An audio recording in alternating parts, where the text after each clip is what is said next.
네, 극한 고독의 치유. 여러분, 고독이라고 하는 것도 질병인 것을 아세요? 네, 오늘은 이 고독이라고 하는 질병에 대해서 말씀을 드리려고 합니다.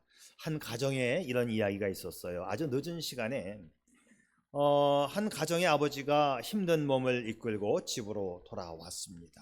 네, 집에 오니까 7살 난 아들이 아빠에게 물어요. 아빠, 궁금한 게 하나 있는데요. 아빠는 한 시간에 얼마를 버세요?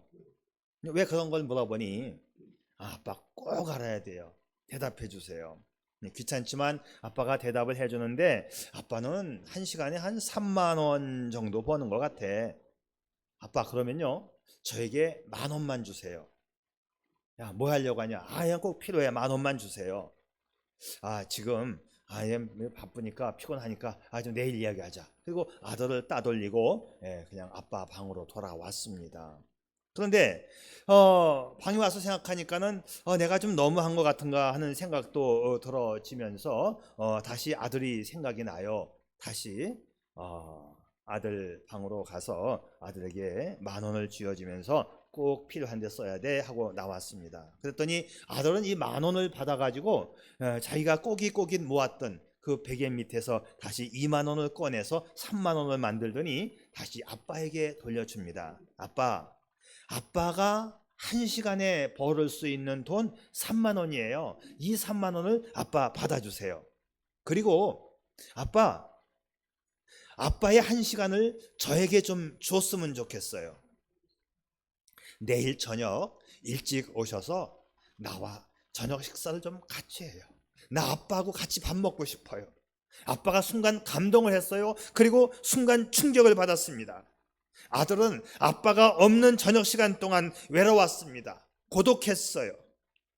아빠 없는 저녁 시간이 얼마나 쓸쓸했으면 아들은 아빠에게 저녁 시간에 일찍 들어와 달라고 부탁을 했을까요?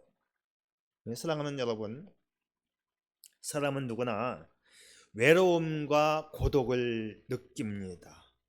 어른도 아이도 젊은이도 장년들도 나름대로의 인생의 외로움을 느끼면서 살아갑니다. 많이 배운 사람이건 적게 배운 사람이건 부자이건 가난한 사람이건 인간의 마음속에는 그 소외감이 있고 쓸쓸함이 있고 외로움이 자리 잡고 떠나가지 않습니다. 이것은요 불신자에게도 있고 믿는 신자에게도 때때로 이 외로움이 찾아옵니다.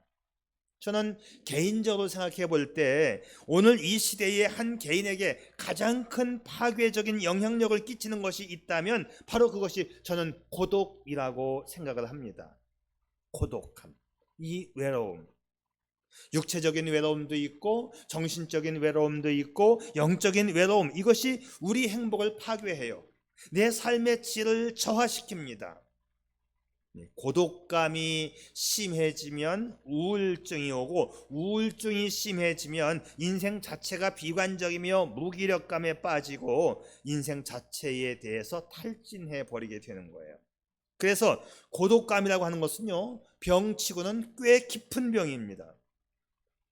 근데 이것을 영적인 차원에서 다루면 이 고독은 사탄의 영향력 아래에 있는 병이다, 이렇게 또 말할 수도 있습니다. 왜냐하면 하나님은 인간이 고독하게 사는 것을 원치 않으셨어요.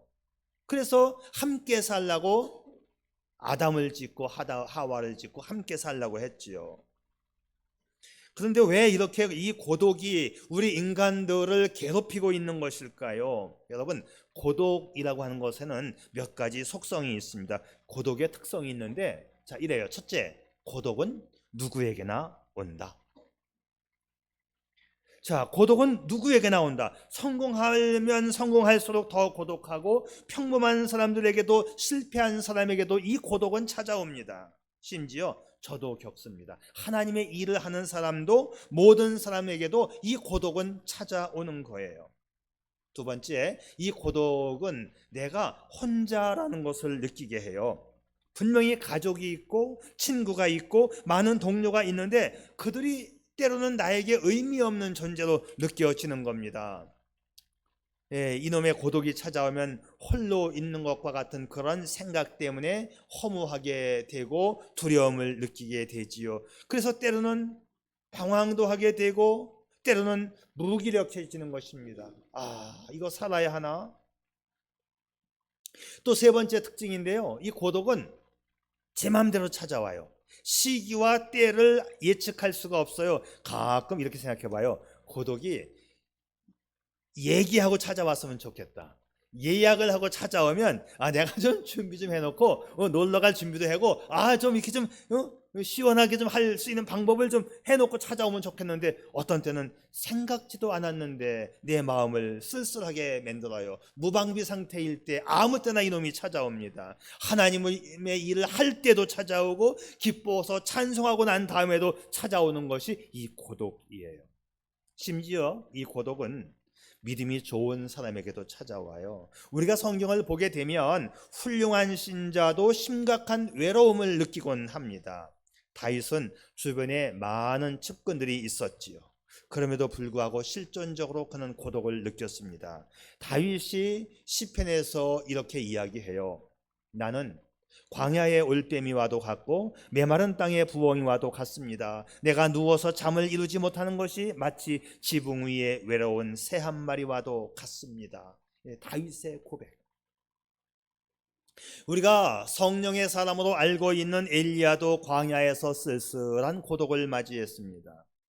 오늘 우리가 때로는 웃고 농담하고 지내는 것 같지만 내 내면 깊숙한 곳에는 아직도 고독이 남아 있어요.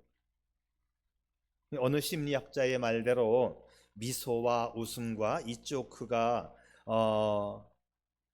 외로움이 주는 상처와 고통을 감추는 데 도움되지 못한다. 고독을 가라앉히고 사라지게 하지 못한다는 거예요. 물론 약간의 도움은 줘요. 친구와 만나서 웃을 때에 약간의 고독은 풀어지지만 완전한 치유는 되지 않습니다. 그래서 이 고독감이라고 하는 것은 내면의 외로움이고 영혼의 영향실조이지요. 그래서 이 고독은 버림받은 것 같은 느낌을 주어요. 내가 하나님의 자녀인데도, 내가 의미 있는 삶을 추구하려고 하는데도 때로는 내가 버림받은 것처럼 느껴집니다. 인생의 회의를 느낍니다. 의미를 상실하는 것이지요. 그래서 견디다 못해 도저히 삶을 살지 못하고 포기할 사람이 아님에도 불구하고 자살을 하는 사람들이 있잖아요. 아니, 그가 왜 죽었지? 뭐가 부족해서 죽었지? 그렇게 느낄 때가 종종 있잖아요. 이것이 바로 고독의 특징, 고독의 속성입니다.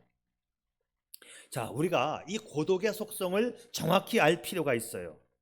그냥 뭐 인생 그런 거야. 옛날에는 다 그렇게 말했어요. 피 안 나면 상처가 아니잖아요, 옛날에는. 안 보이니까 괜찮다고 살아 그랬습니다. 근데 이건 그냥 그렇게 쉽게 넘어가는 게 아니에요. 가슴앓이 속병, 그거 누구에게 말합니까? 말 못할 이 가슴앓이 속병, 이거 참 아픈 거거든요. 그러면 이런 깊은 절망적인 고독 속에서 우리가 어떻게 헤어나올 수 있을까? 제가 몇 가지 처방을 드리겠습니다. 첫째, 믿음의 친구를 사귀십시오. 우리에겐 하나님의 말씀으로 위로해 줄 수 있는, 하나님의 말씀으로 위로해 줄 수 있는 믿음의 친구들이 필요합니다.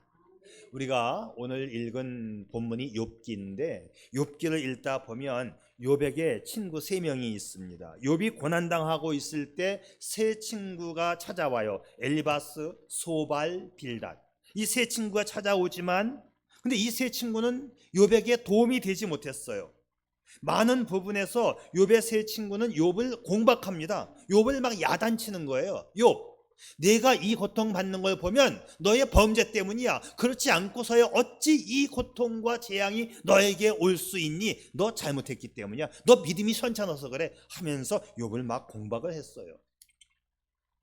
욥을 위로하기는커녕 욥을 정죄하면서 그를 더욱 곤혹 속에 몰아넣었습니다. 그리고 이 세 친구는 욥의 마음을 돌리는데 성공하지 못했습니다. 자, 제가 이 고독을 치유함에 있어서 믿음의 친구를 사귀라고 했는데, 믿음의 친구 가운데도 도움이 안 되는 친구가 있는 거 성경이 말씀해주고 있다는 것이지요. 자, 도움이 안 되는 믿음의 친구도 있다는 이 이야기를 다시 뒤집으면 나는 도움이 되는 믿음의 친구가 될 수 있기를 바랍니다. 위로해주고 말씀을 주는 친구가 되어줘야 하는데 만나면 야단치는 거야. 교회 다 그래. 그냥 적당히 가. 피곤할 땐 쉬어. 위해주는 것처럼 믿음에서 멀어지게 하는 아주 요상한 친구들이 있습니다. 아무개 권사, 못 써. 그 사람하고 사귀지 마. 이러면서 자기만 의로운 척 남을 또 이렇게 디스하는 그런 사람들도 있습니다. 자, 그런데 욥기를 읽어보게 되면 그 세 친구 엘리바스, 소발, 빌닷 말고 네 번째 인물, 네 번째 친구가 옵니다. 그 네 번째 친구의 이름이 엘리후입니다. 저는 이 엘리후가 하나님의 말씀을 가지고 찾아왔던 좋은 친구라고 생각해요. 하나님의 말씀을 가지고 욥을 깨우치게 하려고 욥 옆에서 충고해 주었던 좋은 친구. 어떤 성경학자들은 이 엘리후가 성경적으로 뛰어난 지식은 있지만 역시 욥을 설득하는 데는 실패했기 때문에 이 네 번째 친구도 별 수 없다라고 평가하는 학자들도 있지만 저는 그렇게 생각하지 않아요. 이 네 번째 친구 엘리후는 제가 좋은 친구라고 저는 생각합니다. 왜냐하면 나중에 그 앞전에 왔었던 세 친구는 하나님께 책망을 받는데 이 네 번째 친구만 하나님의 책망에서 제외됩니다. 엘리후를 제외시키고 세 친구만 책망을 받아요. 자, 보세요. 하나님 말씀 욥기 42장 7절에서 여호와께서 욥에게 이 말씀을 하신 후에 대만 사람 엘리바스에게 이르되 내가 너와 내 두 친구에게 노하노니, 너하고 엘리바스를 포함한 이제 세 친구죠. 두 친구, 세 친구에게 책망한다. 이는 너희가 나를 가리켜 말한 것이 내 종 욥의 말같이 정당하지 못함이라. 정당한 말을 못한 너의 친구 세 명, 너 세 친구들에게는 내가 화를 낼 수밖에 없다. 자, 그리고 욥이 다른 이 세 친구의 말에는 욥이 대꾸를 해요. 응수를 합니다. 아니다.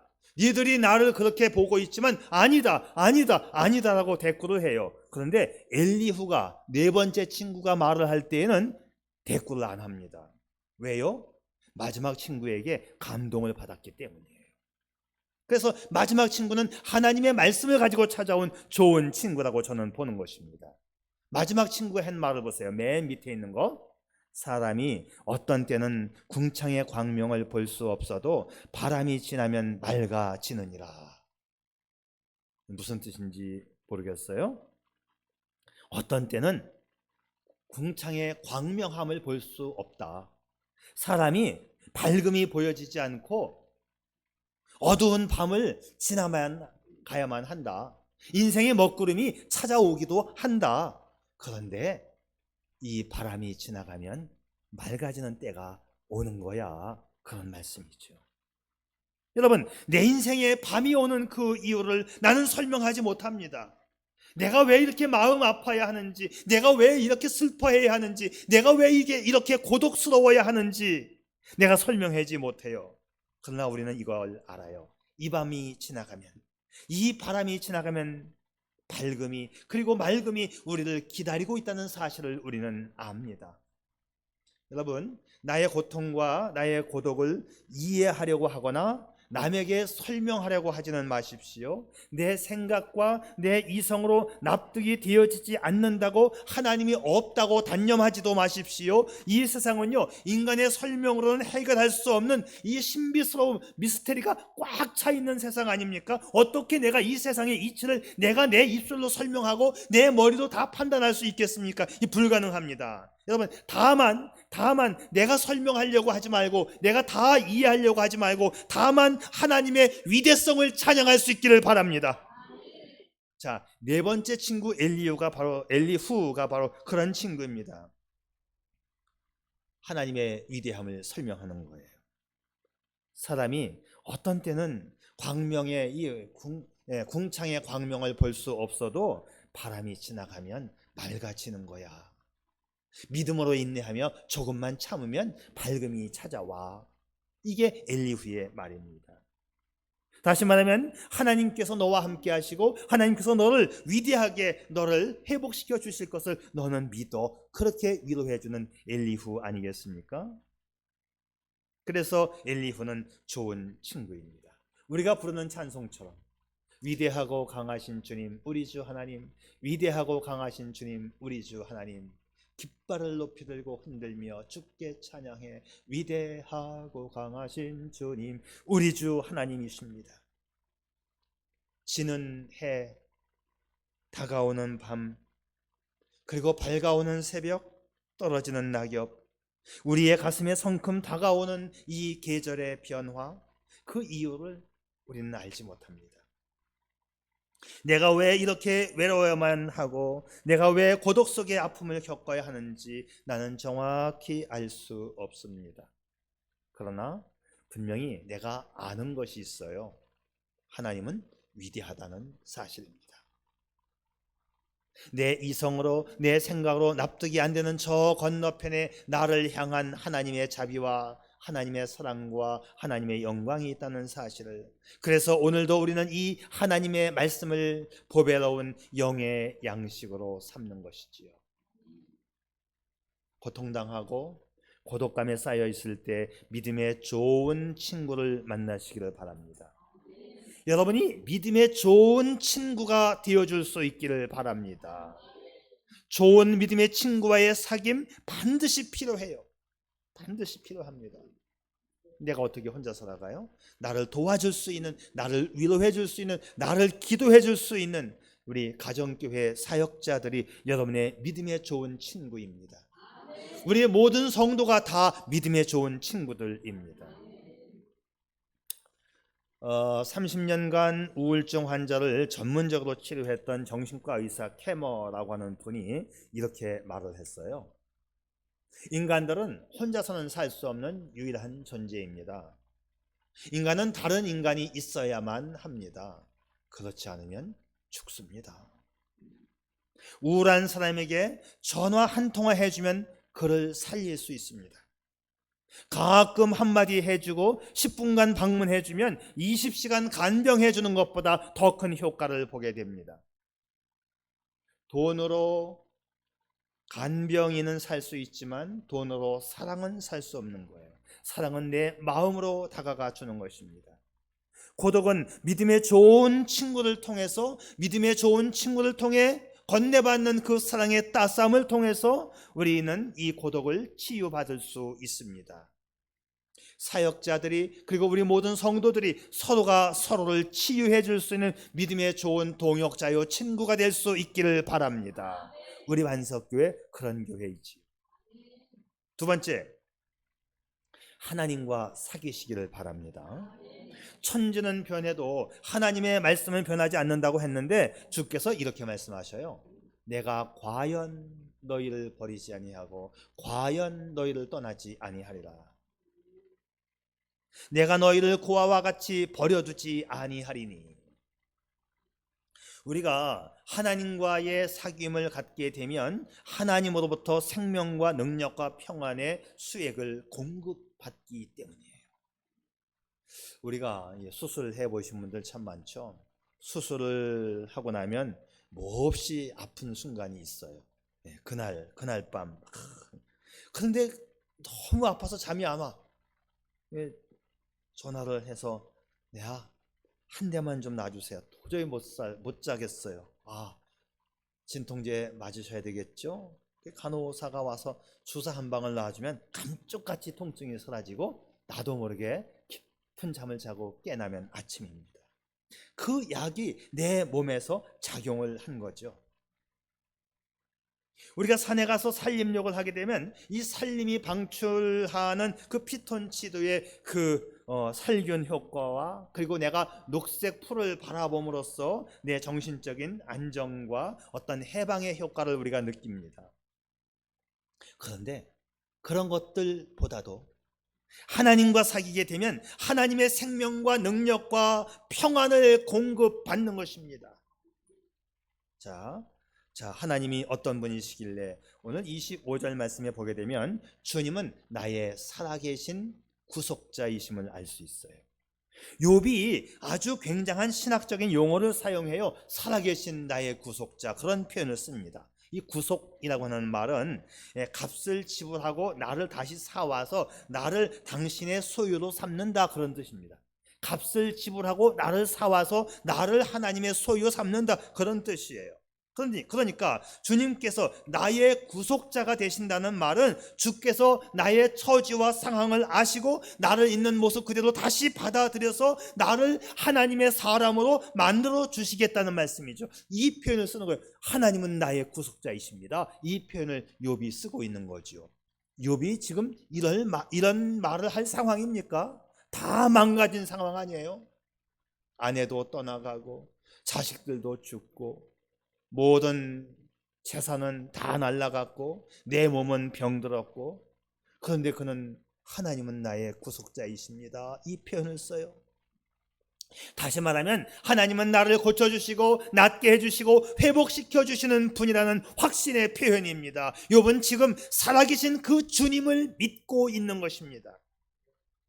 그렇습니다. 예수님은 끝끝내 침묵만 하지 않습니다. 오늘도 살아계셔서 우리의 모든 아픔과 상처를 치유해 주시는 우리의 주님이심을 믿으시기를 바랍니다. 네, 사랑하는 교우 여러분, 당신은 어떤 일 때문에 쓸쓸한 외로움과 처량한 이 자기 연민에 괴로워하고 있나요? 그래서 예수님만이 유일한 해답입니다. 당신의 아픔과 상처를 싸매주시고 치유해 주십니다. 이제는 적막한 외로움 대신 고요한 평안을 주십니다. 고독 대신에 고요함을 주시는 우리 주님을 친구 삼을 수 있기를 바랍니다. 세상 어디에 가서 내가 그 평안을 누리겠습니까? 잠깐 친구들과 만나서 히히덕거리고 웃으며 맛있는 음식을 먹는 것 순간에 지나지 않습니다. 우리에게 참된 평안을 주시는 것은 바로 우리의 주님을 만났을 때입니다. 그래서 어거스틴이 이렇게 고백을 했잖아요. 하나님, 제 마음이 하늘나라의 주님 품 안에 들어가 쉬기까지는 진정한 의미에서의 참된 평안은 없습니다. 옳습니다. 예수님은 우리에게 참된 평안을 주십니다. 세상이 줄 수 없고 세상이 알 수도 없는 실제적 평안을 주시지요. 그래서 우리는 찬송하는 거예요. 내 맘속에 있는 참된 이 평화는 누구도 앗아갈 수 없네. 주님은 내 마음의 구주 되시었네. 오, 주 없인 살 수 없네. 우리는 주님 없이 살 수 없는 겁니다. 주님은 나의 구속자이시기 때문에. 두 번째, 그래서 주님은 나의 회복자가 되어주십니다. 욥의 절대적인 확신 두 번째, 하나님께서 반드시 나를 회복하여 주신다. 지금 다 망가졌어요. 기왓장으로 내 이 진물은 피부를 긁어야만 했고 내 뼈가 긁혀나가는 소리, 살이 다 타고 썩어져 나는 더 이상 내 몸이 성취하는 이 상태를 바라보면서도 그는 말합니다. 하나님은 나의 회복자이시다. 주님은 반드시 돌보아 주셔서 모든 상실과 실추된 명예를 주님이 반드시 회복시켜 주실 것을 믿었어요. 여러분, 욥기의 대주제가 뭡니까? 절대적인 주권을 가지신 하나님은 회복해 주시는 하나님, 이게 욥기의 대메시지입니다. 욥기의 결론적인 메시지가 뭐죠? 더 좋은 것으로 그리고 두 배로 회복시켜 주시는 하나님 아닙니까? 욥의 인내는 갑절의 축복 받는 비결이 되었으며, 네, 물량적인 면에서도 갑절의 축복을 받게 된다 이 말이지요. 하나님은 나의 회복자이심을 믿으시기를 바랍니다. 자, 오늘 말씀 25절 말씀에서 나를 돌보시는 그가 땅 위에 우뚝 서실 날이 반드시 오고야 말 것이다. 당신의 잃어버린 자존심과 명예를 회복시켜서 땅 위에 우뚝 세워주실 것을 믿으시기를 바랍니다. 여러분, 예수님은 겟세마네 언덕에서 너무나 외로우셨습니다. 그리고 십자가 위에서 처절하리만큼 그는 고독했습니다. 예수님 주변의 모든 사람들이 다 고개를 돌렸고 십자가 위에 달리실 때에 하늘에 계신 하나님마저도 예수님을 외면했습니다. 그런데 사흘 후에 하나님은 그를 감람산 언덕 위에 우뚝 세워주십니다. 부활의 회복입니다. 오늘 당신에게도 이런 찬란한 회복의 날이 올 줄로 믿으시기 바랍니다. 그래서 우리 주님은 나의 부활이십니다. 욥은 참 위대한 신앙을 지금 고백하고 있는 거예요. 아주 역동적인 신앙, 역설적인 신앙을 고백합니다. 26절에서 이렇게 말하지요. 나의 살이 다 썩은 다음에라도, 내 육체가 다 썩은 다음에라도 나는 하나님을 배울 것이다. 대단하지 않습니까? 내가 죽은 다음에도 나는 주님을 배울 것입니다. 욥의 부활 신앙이지요. 죽음의 위협이 나를 엄습한다 할지라도 나는 주님을 신뢰할 것이며, 내가 마침내 죽는다 할지라도 나는 주님을 직접 뵙게 될 것입니다. 이것이 욥의 믿음이에요. 그러니까는 욥은 흔들리지 않습니다. 욥은 더 이상 고독하지 않습니다. 우리가 지난 시간에, 지난 주일날 살펴본 말씀처럼 그가 나를 죽이실지라도 나는 그를 의뢰하리니, 이게 욥의 믿음이에요. 주님에 대한 이런 믿음과 신뢰만 있다면 우리는 고독하거나 외롭지 않습니다. 어떤 고독함도 이겨낼 수 있습니다. 주님이 우리의 마음을 만져주시고 위로해 주시고 평안케 해주시는 그 순간 우리는 안전합니다. 내가 어둠 속에서 방황할 때에도 우리 주님 함께 하시면 방황의 먹구름은 걷히고 소망의 태양은 떠오릅니다. 사랑하는 여러분, 오늘 이 시간 그 예수님 만나시기 바랍니다. 인생의 치유자 되시는 예수님은 당신을 외로움과 고독 저 넘어 평안함과 환희의 품으로 우리를 인도해 주실 것입니다. 예수님은 나의 탄생에서부터 무덤까지, 요람에서 무덤까지 고독한 삶과 고독이 몸에 익숙한 분이시기 때문에 당신의 고독감을, 우리의 고독감을 충분히 위로해 주시는 우리의 주님이십니다. 그 예수님을 힘입어 욥처럼 승리하는 여러분 될 수 있기를 축복합니다. 축복합니다. 아멘. 기도하죠.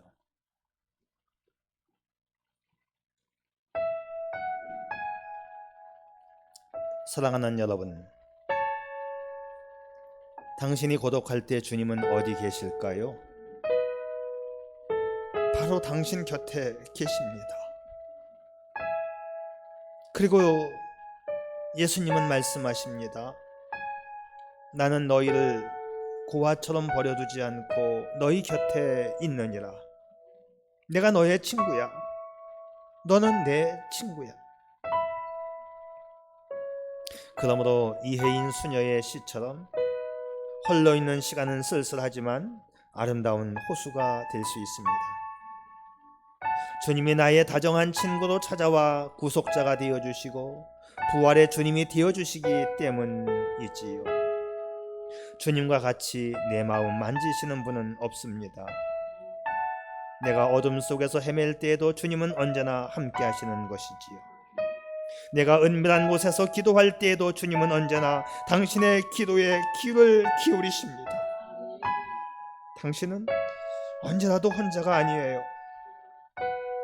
당신의 고독한 눈물을 닦아주시는 분이시지요. 그래, 당신이 고독하시다면 어쩌면 주님을 더 찾으라는 신호일 수도 있습니다. 내 맘 만져주시는 주님과 함께 외로움과 고독을 넘어 평안과 환희의 삶을 살아가는 우리 반석교회 모두이기를 축복합니다. 아멘. 아버지 하나님, 더운 여름, 나른해지는 이 계절, 누구에게 위로받을 수 없는 우리의 삶, 그러나 내게는 주님이 계심을 다시 한번 확인하게 도와주시고 믿음의 좋은 동역자들과 친구들, 그리고 주님을 가까이 함으로 위로받는 우리 믿음의 모든 반석교우들 되게 해 주시옵소서. 예수님의 이름으로 기도 올립니다. 아멘.